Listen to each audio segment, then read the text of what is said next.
ଦେଖନ୍ତୁ କଟକ ଜିଲ୍ଲାର ସାଲେପୁର ବ୍ଲକ ଅନ୍ତର୍ଗତ ଗଙ୍ଗେଶ୍ୱର ବୋଲି ଗୋଟେ ଶୈବପୀଠ ଅଛି, ଯେଉଁଠିକି ଶିବଙ୍କ ମୁଣ୍ଡରୁ ସେଠି ଗଙ୍ଗା ପାଣି ପଡ଼ିଥିବାରୁ ସେଠି ଗଙ୍ଗେଶ୍ୱର ନାମକରଣ କରାଯାଇଛି। ବହୁ ବର୍ଷ ହଜାର ହଜାର ବର୍ଷ ପୂର୍ବରୁ ସେଠି ଗଙ୍ଗେଶ୍ୱର ନାମରେ ମହାଦେବ ପୂଜା ପାଉଛନ୍ତି। ତାଙ୍କ ପାଇଁ ସବୁ ସେବାୟତ ଖଞ୍ଜା ସବୁକିଛି ବିଧି ବ୍ୟବସ୍ଥା ସବୁ ରହିଛି। କିନ୍ତୁ ଏଇ ଯେଉଁ ପଣା ସଂକ୍ରାନ୍ତି, ଏଇ ଯେଉଁ ବିଷୁବ ସଂକ୍ରାନ୍ତି, ପଣା ସଂକ୍ରାନ୍ତି ଓଡ଼ିଆ ନବବର୍ଷ କୁହାହେଉଛି, ସେଠି ବର୍ତ୍ତମାନ ଆଜିଠାରୁ ଝାମୁ ଯାତ୍ରା ଆରମ୍ଭ ହୋଇଛି। ଯେଉଁମାନଙ୍କ ଦେହରେ ଚର୍ମ ରୋଗ ହୁଏ, ହାତର ଚୋପା ଛାଡ଼େ, ସେମାନେ ସେଠି ମାନସିକ ରଖନ୍ତି ଏବଂ ଚୁଙ୍ଗା ଝୁଣା ସେଠି ଜାଳିଥାନ୍ତି। କାଠରେ ଝୁଣା ପକାଇକିରି ସବୁ କୁମ୍ଭକାର ପରିବାରର ଯେଉଁ ଚୁଙ୍ଗା ତିଆରି ହେଇଥାଏ, ସେଠି ଆଜି ହଜାର ହଜାର କୁମ୍ଭକାର ପରିବାର ସେଠି ଚୁଙ୍ଗା ବିକ୍ରି କରୁଛନ୍ତି।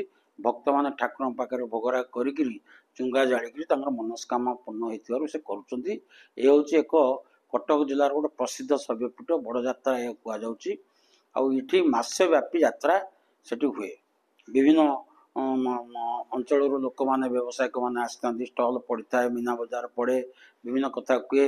ଆଉ ବିଭିନ୍ନ କାରଣବଶତଃ ବହୁ ପରିବାର ତାଙ୍କ ପିଲାମାନଙ୍କୁ, ପୁଅମାନଙ୍କୁ ସେଠି ଉତ୍ସର୍ଗୀକୃତ କରିଥାନ୍ତି, ଯେଉଁମାନଙ୍କୁ ଆମେ ପାଟୁଆ ବୋଲି କହୁଛୁ। କାଲିଠାରୁ ସେ ପାଟୁଆ ଯାତ୍ରା ଆରମ୍ଭ ହେବ। ଶୈବପୀଠ ଠାରୁ ଗୋଟେ ପାଟୁଆ ପୋଖରୀ ଅଛି, ହାରାହାରି 4 କିଲୋମିଟର ହେବ। ସେ 4 କିଲୋମିଟର ବ୍ୟାପୀ ଧାରୁଆ ଖଣ୍ଡାରେ ପାଟୁଆ ମାନେ ଠିଆ ହେବେ, ଶହ ଶହ ପାଟୁଆ। ତାଙ୍କୁ ସେବାୟତ ମାନେ ଯେଉଁମାନେ ରହିଲେ, ଯେଉଁ ସେଠିକାର ଭଲେଣ୍ଟିୟର ମାନେ ହୁଅନ୍ତୁ ବା ଯେଉଁମାନେ କର୍ମୀ ରହିଲେ, ସେମାନେ କାନ୍ଧେଇକି ନେବେ।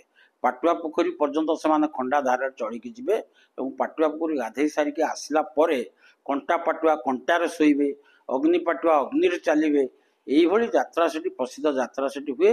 ଯେଉଁ ପାଟୁଆ ମାନେ ବେତ ଧାରଣ କରିକି ନିଷ୍ଠାରେ ରହିକି ଗାଁ ଗାଁ ବି ମଧ୍ୟ ଲୋକ ସବୁ ନିମନ୍ତ୍ରଣ କରନ୍ତି, ଯେଉଁଠି ଯାଆନ୍ତି। ଏ ଯାତ୍ରା ଗୋଟେ ପ୍ରସିଦ୍ଧ ଯାତ୍ରା। ଇଏ ବର୍ତ୍ତମାନ ଏଇ ଯେଉଁ କଣ୍ଟା ପାଟୁଆ କାଲି ଚାଲିବ, ତା ପରଦିନ ଅଗ୍ନି ପାଟୁଆ ଚାଲିବ। ଆଉ ଆଜି ମାସାନ୍ତରେ ଆଜି ସେଠି ଯେଉଁ ଝାମୁଝୋଳା ଯାତ୍ରା ଚାଲିଛି। ଆଉ ଇଏ ହେଉଛି ପ୍ରସିଦ୍ଧ ଯାତ୍ରା।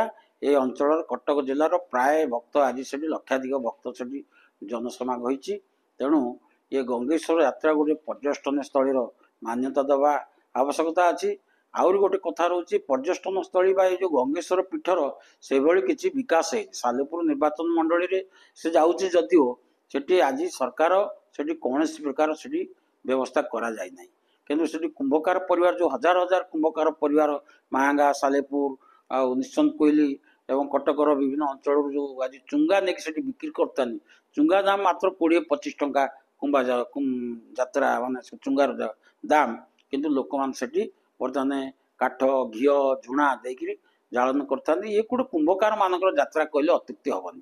ତେଣୁ ସେଠି ପର୍ଯ୍ୟଟନ ସ୍ଥଳୀ ବା ପାନ୍ଥ ନିବାସ ବା ସେଠି କମ୍ୟୁନିଟି ହଲ୍, ଯାତ୍ରା ପାଇଁ ଯେଉଁ ସବୁ ପିଣ୍ଡି ତିଆରି କରିବା କଥା, ଏସବୁ କଥା ବହୁ ବର୍ଷ ଧରିକିରି ଆମେ ଦାବି କରୁଥିଲେ ମଧ୍ୟ ସରକାର ସେଥିପ୍ରତି ଦୃଷ୍ଟି ଦେଇନାହାନ୍ତି। ତେଣୁ ଗଙ୍ଗେଶ୍ୱର ପୀଠର ଉନ୍ନତିକରଣ ନିମନ୍ତେ ସରକାର ଦୃଷ୍ଟି ଦେବାର ଆବଶ୍ୟକତା ଅଛି।